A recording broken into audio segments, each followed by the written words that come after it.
Palavra da Verdade, com Hernandes Dias Lopes.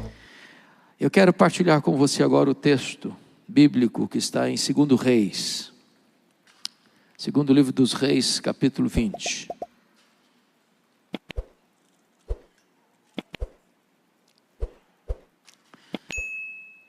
Versos de 1 a 11.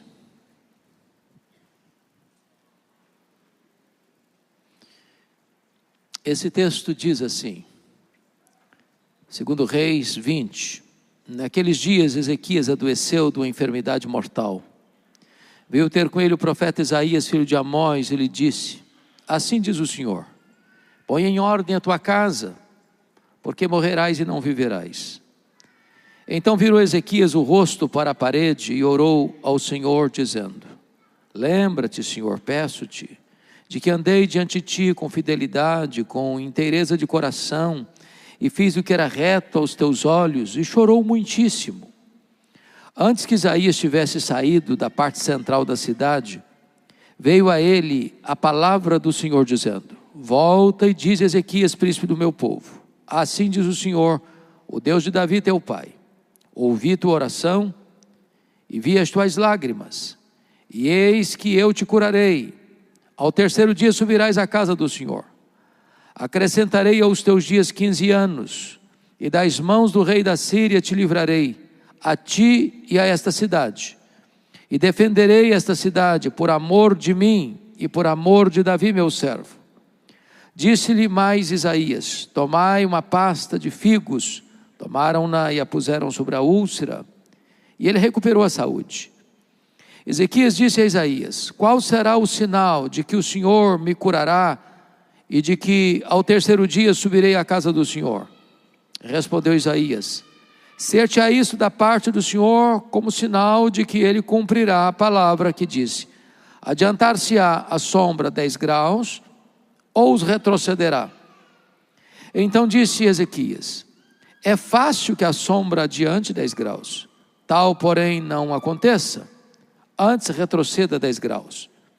Então o profeta Isaías clamou ao Senhor, e fez retroceder 10 graus a sombra lançada pelo sol declinante no relógio de Acás. Hoje eu quero tratar com vocês, nesta última palavra, sobre o tema investindo nas futuras gerações.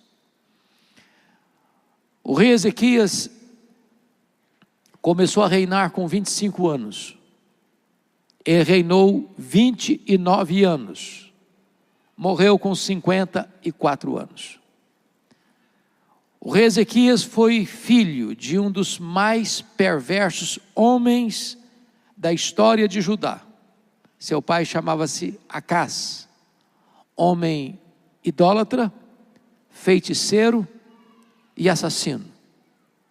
Homem que perverteu o culto a Deus e fechou a casa de Deus. E não obstante não ter berço, exemplo, testemunho em casa, Ezequias foi o rei mais piedoso depois de Davi, a ponto da Bíblia dizer que ninguém foi igual a ele antes dele, nem depois dele ninguém foi semelhante a ele. Homem singular, significando que não é o ambiente que faz o homem, é o homem que faz o ambiente. O homem não é produto do meio, o meio é que é produto do homem. Não é a situação que corrompe o homem, é o homem que corrompe a situação. Ezequias não tinha exemplo em casa, mas ele escolheu ser um homem piedoso. Não importa a circunstância da sua casa, você pode andar com Deus. Mas é interessante que quando Ezequias estava com 39 anos de idade, portanto 14 anos depois que ele tinha assumido o seu governo, ele enfrenta 2 gravíssimos problemas.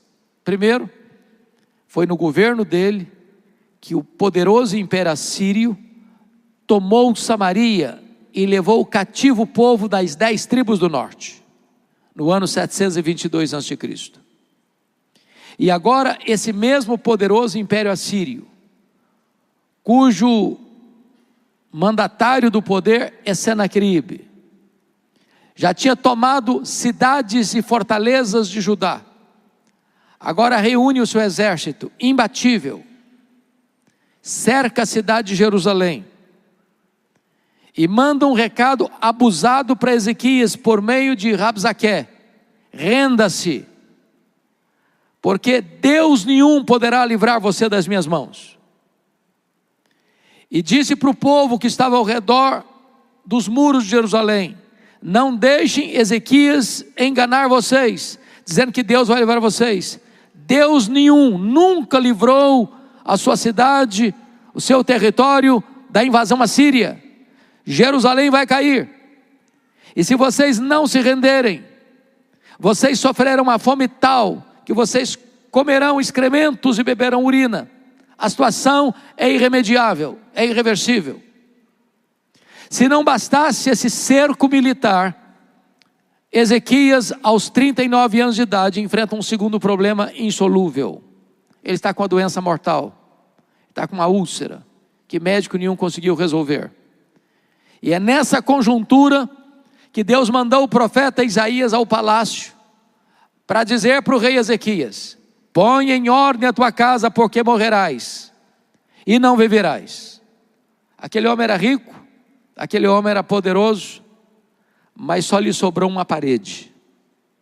E para a parede ele se voltou, e diz a Bíblia que ele orou fervorosamente, que ele chorou copiosamente, e que Deus respondeu rapidamente, porque o profeta Isaías não tinha saído do centro da cidade ainda, quando Deus disse para ele: volta lá a Ezequias, príncipe do meu povo, e diz para ele que eu ouvi a sua oração, eu vi as suas lágrimas, e vou curá-lo, dando-lhe mais 15 anos, e vou libertar Jerusalém do poder da Síria.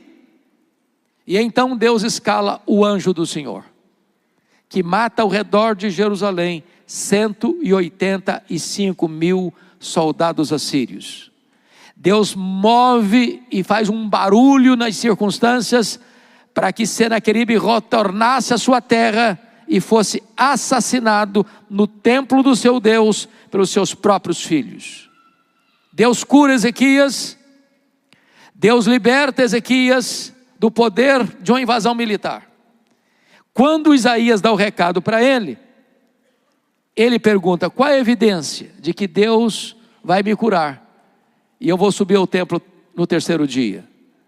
O profeta perguntou: o que é que você quer?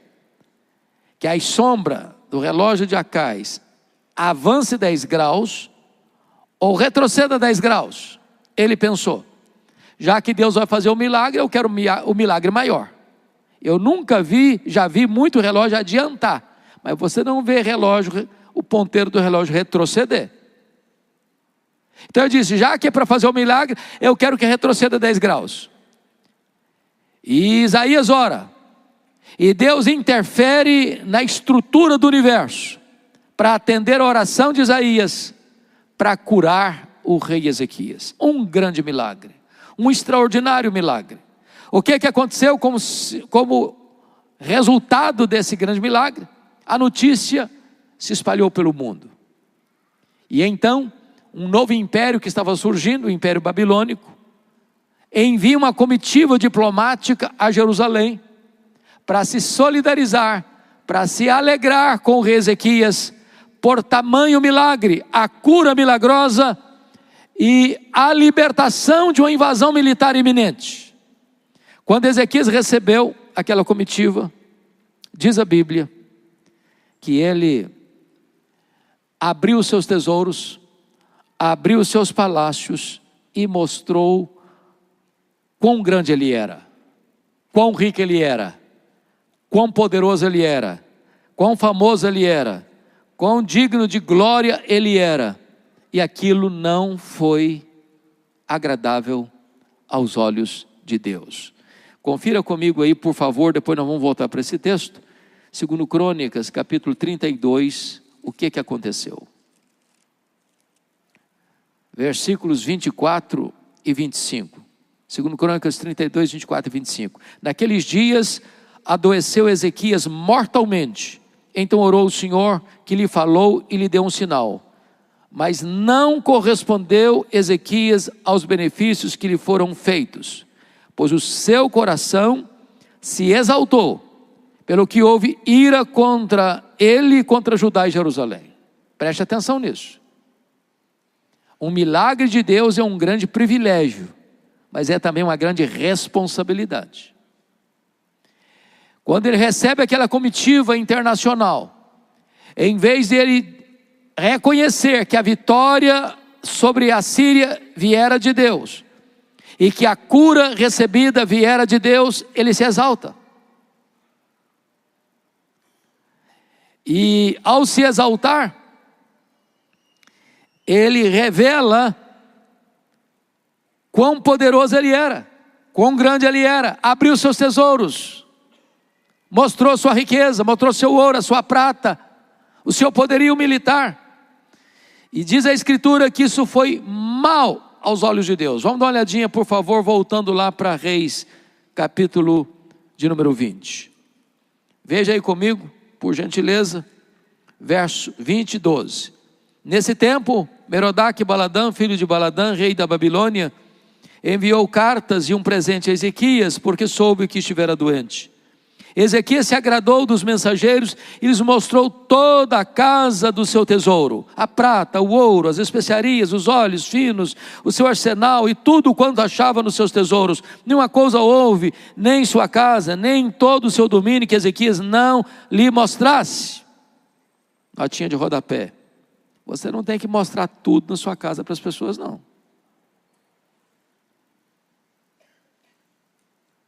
Porque o que tem na sua casa, você precisa preservar e guardar. Não faz propaganda, não.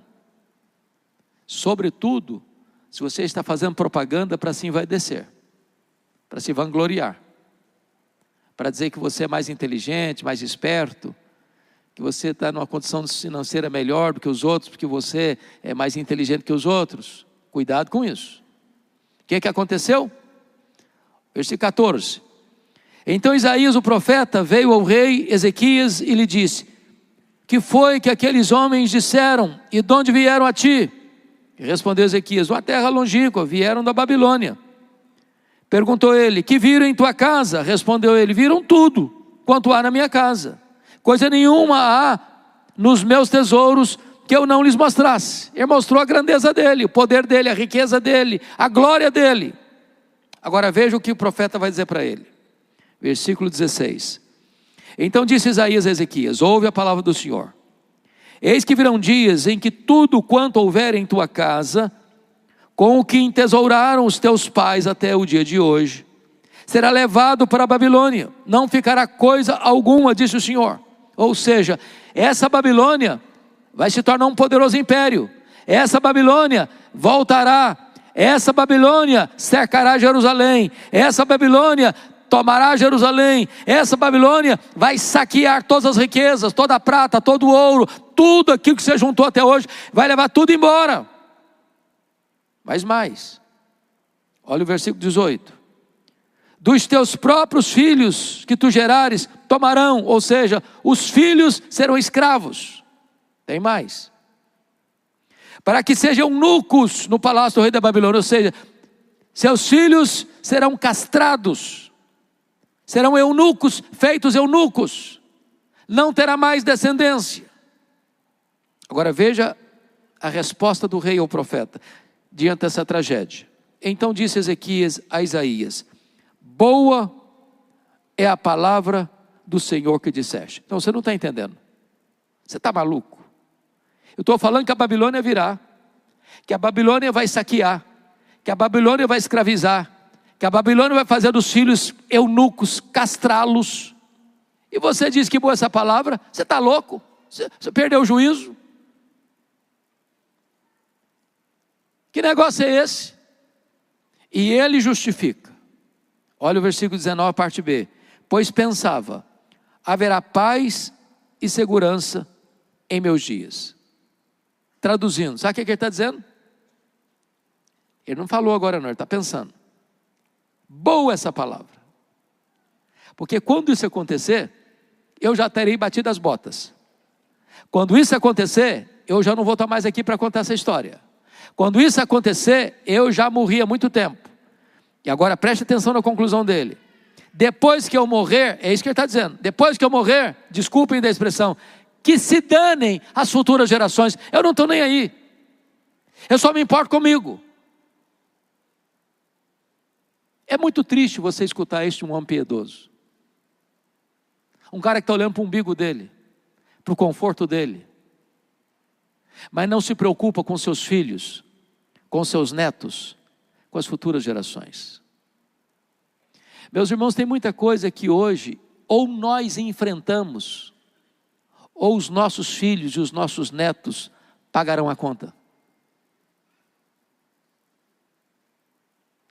Talvez um dos maiores problemas da nossa sociedade é que ela é egoísta demais, narcisista demais, olhando só para si mesmo, e não se preocupa com as futuras gerações. Cristianismo, irmãos, é como uma corrida de revezamento. Se nós falharmos em passar o bastão da fé para os nossos filhos, para os nossos netos, amanhã a apostasia pode visitar e bater a nossa porta. É só você olhar o que está acontecendo no mundo.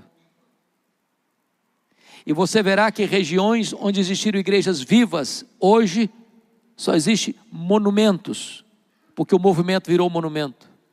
Às vezes só tem escombros, vagas lembranças de uma igreja que viveu no passado, porque num dado momento, os pais se preocuparam com eles mesmos, e não passaram o bastão da fé para outros. Então vamos entender aqui, volta comigo a olhar para o capítulo 21. Tinha Manassés 12 anos de idade, quando começou a reinar, porque está escrito no verso 21 do capítulo 20, descansou Ezequias com seus pais e Manassés, seu filho, reinou em seu lugar. Então vamos entender aqui. Qual foi a mensagem que Isaías levou a Ezequias no seu palácio? Põe em ordem a tua casa. Por quê? Porque morrerás e não viverás.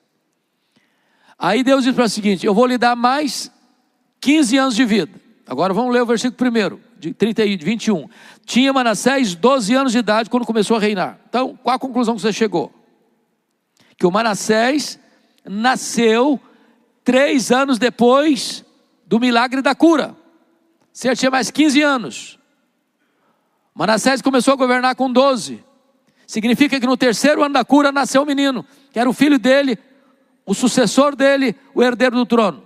Se este homem tivesse levado Deus a sério, o que ele teria feito? Meu Deus, o Senhor mandou eu colocar minha casa em ordem. E casa não é o palácio, não são os tapetes, não são os móveis. Casa é família. Então o que ele teria feito? Eu vou investir no meu filho, vai ser meu sucessor.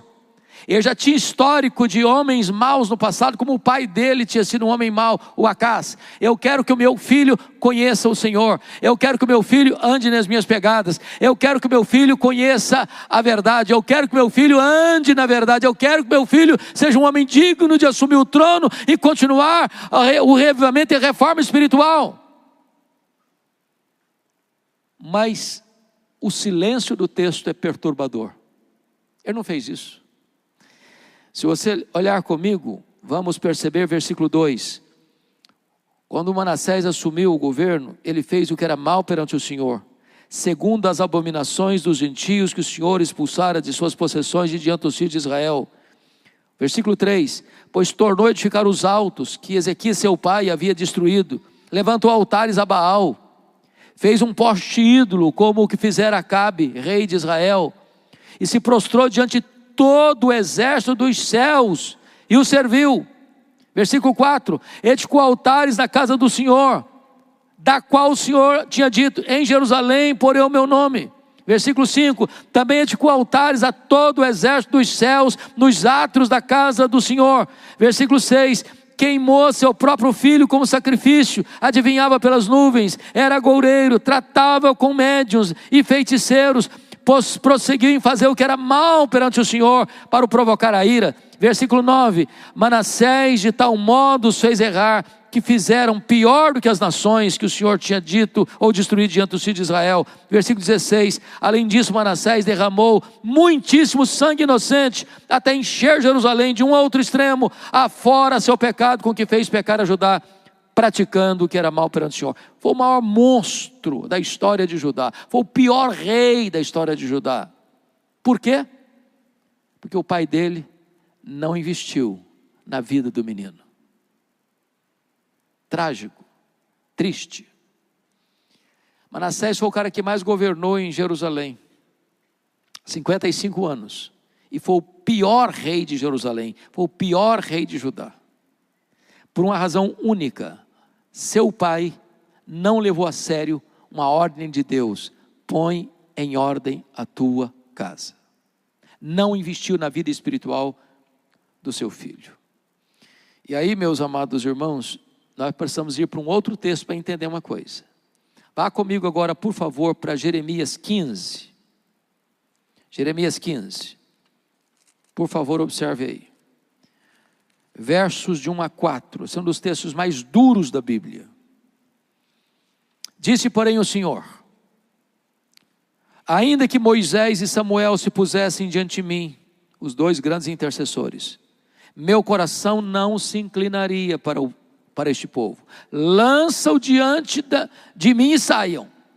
Quando te perguntarem para onde iremos, dir-lhes-ás: assim diz o Senhor, o que é para a morte, para a morte, o que é para a espada, para a espada, o que é para a fome, para a fome, o que é para o cativeiro, para o cativeiro.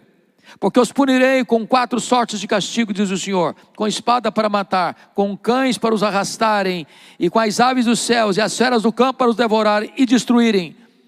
É o cerco de Jerusalém, é a Babilônia prestes a invadir Jerusalém. Por que razão? Por favor, grave, anote, sublinhe esse versículo. Entregá-los-ei para que seja um espetáculo horrendo por todos os reinos da terra, por causa de Manassés, filho de Ezequias, rei de Judá, por tudo quanto fez em Jerusalém. Perceba aí o reflexo. A invasão da Babilônia, a queda de Jerusalém, a destruição do templo de Salomão, a maior ruína daquele território ocorreu, por quê? Por causa de Manassés. Conclusão: o cativeiro babilônico nasceu dentro da casa do rei Ezequias. A maior tragédia de Jerusalém nasceu no útero da casa de Ezequias. Põe em ordem a tua casa. Ele não investiu no seu filho, e o seu filho foi o causador do grande cerco, da grande queda, da grande destruição de Jerusalém. Agora preste atenção nisso. Quando eu olho para a Bíblia, eu vejo que Davi, por exemplo, tentou salvar o mundo e perdeu a sua família. Quando eu olho para a Bíblia, eu vejo que Noé perdeu o mundo, mas salvou a sua família. Talvez seja um alerta para você e para mim, que através da nossa família, Deus alcance o mundo. Quando eu olho para a Bíblia, eu vejo que Deus trouxe um propósito na vida de cada pessoa que Ele levantou. Por exemplo, o propósito de Deus na vida de Moisés foi libertar o povo da escravidão. O propósito de Deus na vida de Josué foi introduzir o povo na terra prometida. O propósito de Deus na vida de Davi foi reunificar e fortalecer um reino. O propósito de Deus na vida de Salomão foi ele construir o templo de Jerusalém. O propósito de Deus na vida de Neemias foi restaurar os muros de Jerusalém. O propósito de Deus na vida de João Batista foi preparar o caminho do Senhor para que ele se manifestasse. O propósito de Deus na vida de Pedro foi que ele abrisse a porta do evangelho para judeus e gentios. O propósito de Deus na vida de Paulo foi que ele levasse o evangelho a todos os rincões do Império Romano. E você pergunta: mas qual era o propósito de Abraão, o pai da fé? Já pensou nisso? Para que Deus levantou Abraão? A Bíblia responde essa pergunta. Olha comigo, por favor, Gênesis 18. Olha que coisa interessante. Gênesis 18, versículo 19. Eu vou ler o versículo 18 também. Visto que Abraão certamente virá a ser uma grande e poderosa nação, nele serão benditas todas as nações da terra. Agora o verso 19. Porque eu o escolhi para que ordene a seus filhos e a sua casa depois dele, a fim de que guarde o caminho do Senhor e pratique a justiça e o juízo, para que o Senhor faça vir sobre Abraão o que tem falado a seu respeito. Para que Deus escolheu Abraão? Qual o propósito da escolha de Abraão? Tirando-o de Ur dos Caldeus, tirando-o da idolatria. Qual o propósito? Está escrito aí. Para que ordene a seus filhos e a sua casa depois dele. Não é só você não, Abraão. Eu estou escolhendo você para você colocar em ordem a sua casa. Eu estou escolhendo você para que você ordene a seus filhos, a seus netos, a seus pósteros, a pôr em Deus a sua confiança. Agora vamos entender outra coisa. Quando Isaac, o filho da promessa, nasceu, quantos anos tinha Abraão? Tinha 100 anos. O Isaac casou com quantos anos? 40 anos. Então quantos anos tinha Abraão quando Isaac casou? 140 anos. A Rebeca era estéril. Quantos anos Isaac orou por ela para ser curada? 20 anos. Então quando nasceram os meninos, os netos do Abraão, Esaú e Jacó, quantos anos tinha Abraão? 160 anos. Com quantos anos Abraão morreu? Com 175. Quantos anos Abraão viveu com seus netos? Apenas 15 anos.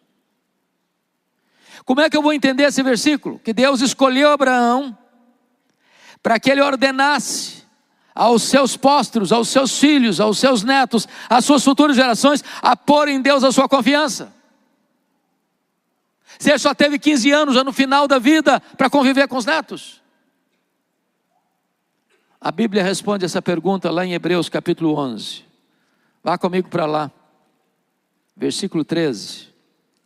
O que está escrito lá? Vamos ver. 11, 13. Está escrito assim: todos estes morreram na fé, sem ter obtido as promessas, vendo-as porém de longe, e saudando-as, e confessando que eram estrangeiros e peregrinos sobre a terra. Sabe o que está acontecendo aqui?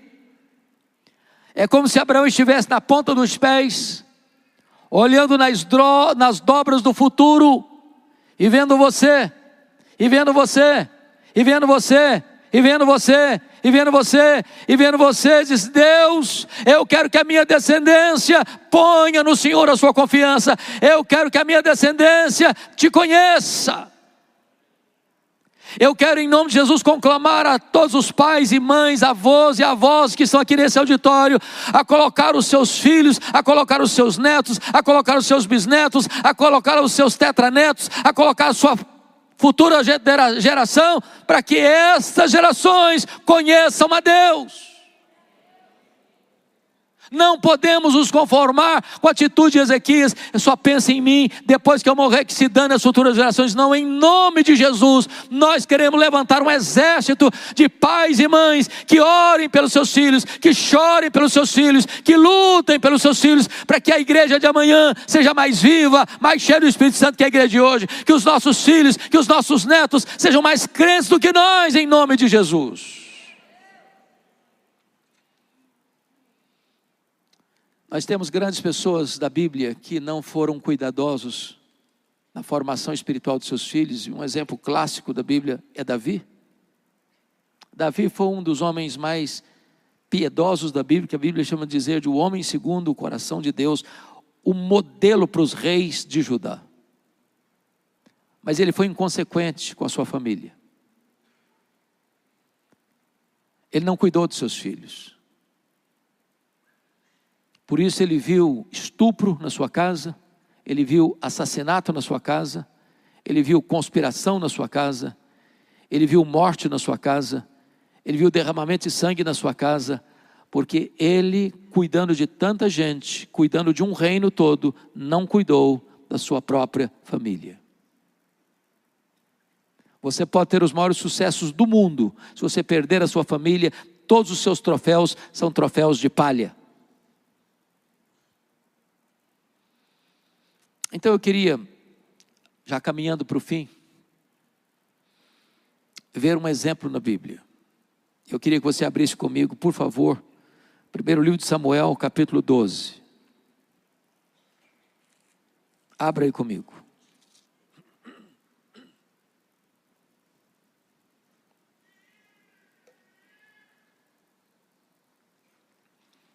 Esse é um relatório de um homem que teve tríplice função no seu país. Ele era um juiz, ele era um profeta, ele era um sacerdote. Ocupava funções eclesiásticas e funções civis. E ele está no final da vida prestando um relatório à sua nação.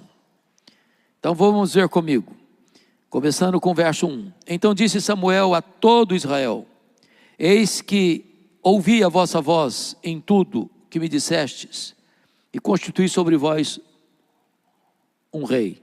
Agora, pois, eis que tendes o rei à vossa frente. Já envelheci, e estou cheio de câncer, e meus filhos estão convosco.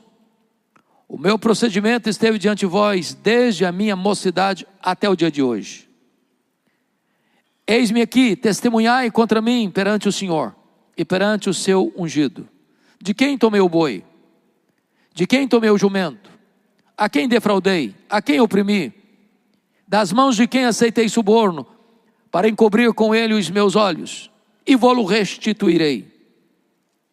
Eu fico imaginando, se os políticos do Brasil, se os políticos de Brasília, poderiam ao final do seu mandato, dar um relatório desse. Durante a vida inteira, lidando com dinheiro, lidando com a administração pública, lidando com as coisas eclesiásticas, com lisura. Versículo 4, então responderam: em nada nos defraudaste, nem nos oprimiste, nem tomaste coisa alguma das mãos de ninguém. E ele lhes disse: o Senhor é testemunha contra vós outros, e o seu ungido é hoje testemunha de que nada tendes achado nas minhas mãos. E o povo confirmou: Deus é testemunha. Vida limpa, vida ilibada, testemunha irrepreensível. Você então diz assim: é desse jeito que eu quero também encerrar minha carreira. Testemunho bonito. Mas, porém, entretanto, todavia, entre mentes, algumas coisas esquisitas. Volta comigo ao capítulo 8. Verso de 1 a 5. Porque lá é o Samuel diante da nação, dando um relatório. Agora vamos ler o capítulo 8. Verso 1. Tendo Samuel envelhecido, constituiu seus filhos por juízes sobre Israel. Para um pouquinho. Pergunta: quem constituía juiz em Israel? Deus. Prerrogativa exclusiva de Deus. Aqui Samuel está assumindo um papel que não é dele. Pior, ele está constituindo seus filhos. Isso é nepotismo.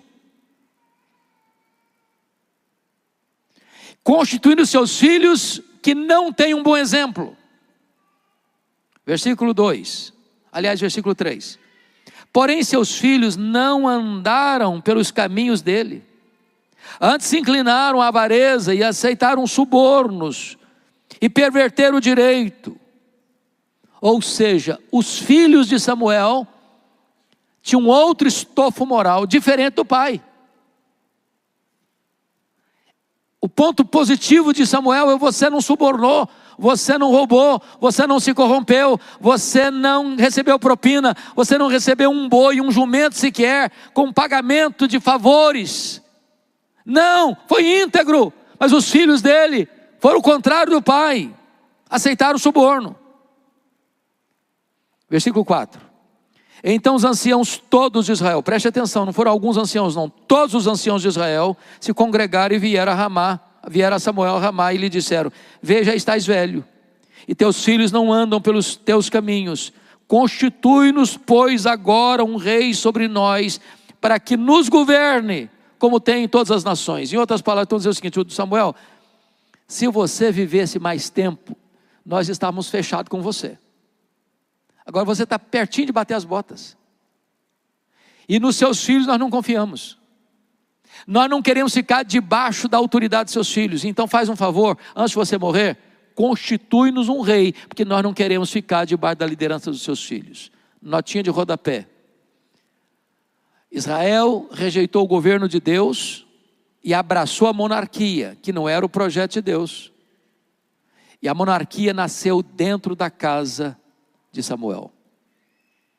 Sabe por quê?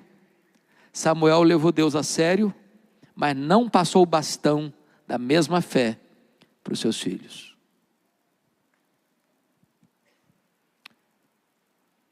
Permita dizer isso: a geração que saiu do Egito morreu no deserto.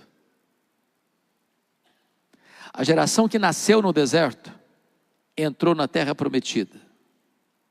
A geração que nasceu na terra prometida não conhecia Deus mais. Conclusão: parece-nos que os nossos avós foram mais crentes que os nossos pais. Parece que os nossos pais foram ou são mais crentes do que nós.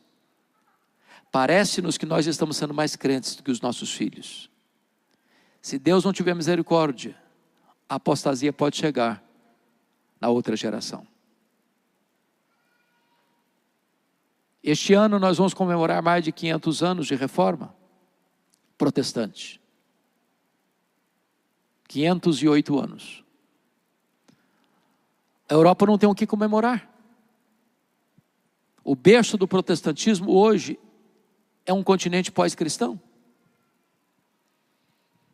Estive recentemente na Holanda. Até 1960 a igreja estava lá e os templos eram frequentados. De 1960 para cá os templos estão lá, mas vazios. De vez em quando uma palestra, de vez em quando um musical, mas as pessoas não estão mais nas igrejas. Fui para a Escócia, o berço de John Knox, o berço do presbiterianismo, a igreja do Castelo. Quando eu entrei, belíssimo templo, a torre empinada aos céus. Lá dentro não tem púlpito, lá dentro não tem cadeiras, lá dentro não tem bancos. Agora aquele templo é um bar. As pessoas se reuniam lá para beber. Você vai para a Inglaterra dos grandes avivamentos, a Inglaterra de George Whitefield, de John Wesley, de William Carey, de William Wilberforce, de John Charles Ryle, de Charles Haddon Spurgeon, a Inglaterra de Mark Lloyd Jones, a Inglaterra de John Stott. Hoje menos de 4% dos ingleses frequentam a igreja evangélica. Os templos estão sendo vendidos e transformados em museus, em boates, em mesquitas muçulmanas. Você vai para os Estados Unidos e todas as igrejas históricas estão minguando, desidratando, perdendo milhares e milhares de membros todos os anos. Os seminários que formaram teólogos e pastores, tomados de assalto pelos liberais, ensinam apenas ceticismo. O liberalismo devastou a Europa, está devastando a América. E você encontra lá então as chamadas dead churches, igrejas mortas. Você vem para o Brasil e você vai ver denominações inteiras que já se renderam ao liberalismo. Igrejas que não acreditam mais que a Bíblia é a palavra de Deus. Seminários que não ensinam mais que a Bíblia é a palavra de Deus. Há poucos dias, pastor Francisco, um pastor me ligou com lágrimas, chorando no telefone, e disse: pastor Hernandes, a minha denominação não batizou uma pessoa por igreja, em média, no ano inteiro.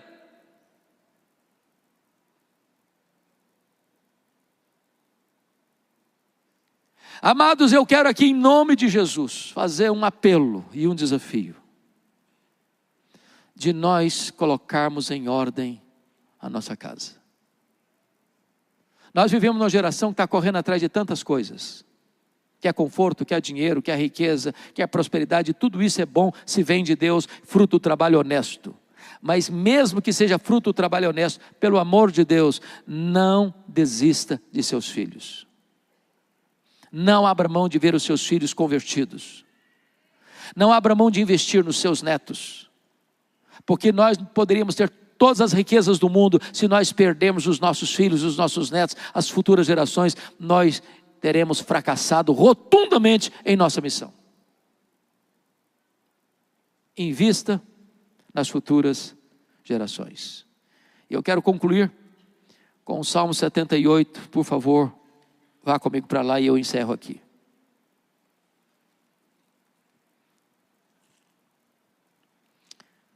Salmo 78, versículo 3. O que ouvimos e aprendemos, o que nos contaram nossos pais. Me permita perguntar, quantos aqui nasceram num lar evangélico, um lar cristão? Levante a mão. Quantos nasceram? Que privilégio você e eu tivemos. Nós ouvimos, nós aprendemos o que os nossos pais nos contaram. Os nossos pais nos contaram.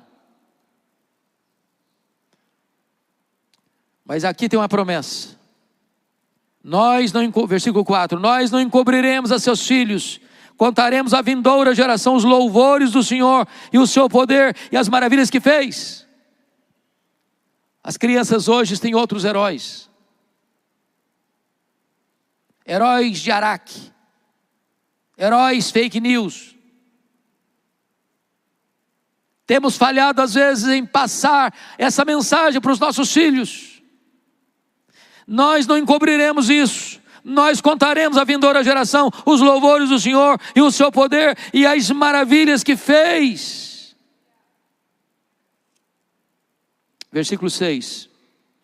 A fim de que a nova geração os conhecesse, filhos que ainda hão de nascer, se levantassem e por sua vez os referissem aos seus descendentes, para que pusessem em Deus a sua confiança.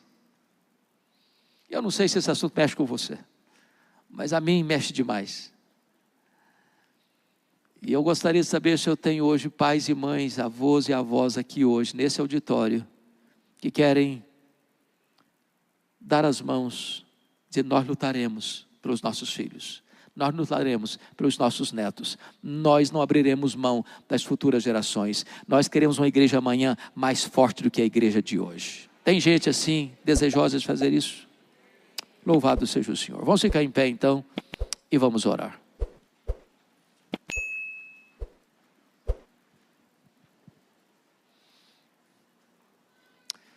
Deus bendito, acabamos de receber um alerta da Tua palavra. E nós não queremos agir como agiu no passado o rei Ezequias, que só se importava com ele, com o conforto dele, com a proteção dele, mas entregou seus filhos, seus netos, seus pósteros à escravidão e à morte. Compadece-te de nós, Senhor. Poupa os nossos filhos, poupa os nossos netos, poupa os nossos bisnetos, poupa as futuras gerações, Senhor. Dá-nos coragem, Deus, para passar o bastão da fé para a futura geração, para a próxima geração.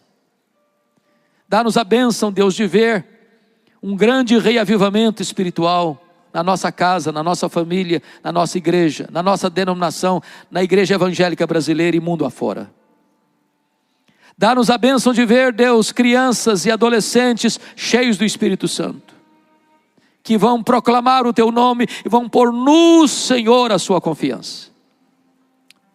Visita-nos nesta manhã, Senhor, e traga sobre nós a consciência do nosso dever, e dá-nos um sinal do Teu favor, de vermos Tu levantando, conforme o Teu propósito e para a Tua glória, esta geração e as futuras gerações, para Te servirem e fazerem a Tua obra. Louvado seja o Teu nome. Em nome de Jesus. Amém.